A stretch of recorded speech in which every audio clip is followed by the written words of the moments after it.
ఒకసారి వీడియో చూస్తున్నారు కదా. సో ఏంటంటే కొవ్వా బన్ గురించి టాపిక్ బాగా నడుస్తుంది. వీటిలో పురుగులు అవి ఇవి ఉండడం వల్ల హెల్త్ ప్రాబ్లం అవుతుందని చెప్పేసి అందరు చెప్తున్నారు కదా. సో ఏంటంటే అక్క జర్నలిస్ట్ అక్క ఉండేసి ఇట్లా మేము తింటాం కదా, మీరు ఎప్పుడైనా తింటారా అంటే ఆయన తిన్నాడు, తిని ఏం ప్రాబ్లం లేదు నేను తిని చూపిస్తాను అది అని చెప్పేసి తిన్నారు. సో ఏంటంటే గాబరా ఎందుకు అవుతారు అది ఇది మీరు తినేటప్పుడు అది ఇది అని అంటుంది. అందరూ ఒకటేసారి అంతమంది వచ్చేసి ఎగబడిపోతే ఎవరికైనా భయం అవుతుంది. సో నేను చెప్పేది ఏంటంటే ఈ జర్నలిస్ట్ వాళ్ళకి కొంచెం ఒక చిన్న రిక్వెస్ట్. ఇప్పుడు ఈ ఏదైతే ఈ రోడ్ సైడ్ అంటే పెద్ద పెద్దోళ్ళు ఉండరు, వీటిలో ఎవరు ఇన్వాల్వ్మెంట్ ఉండదు కాబట్టి వీళ్ళని అయితే ప్రశ్నించడం జరుగుతుంది.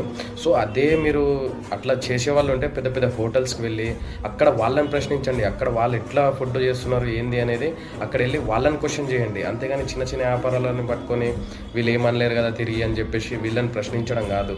అదే దమ్మేందో అదేందో అట్లాంటి పెద్ద పెద్ద హోటళ్ళకి వెళ్ళి చూపించండి. అప్పుడు పబ్లిక్ నమ్ముతారు, అరే సో ఇట్లాంటివి చేస్తే ఇట్లా ఉంటుంది ఫుడ్, ఇక్కడ ఇలా దొరుకుతుంది ఇలా దొరుకుతుంది అని చెప్పేసి అప్పుడు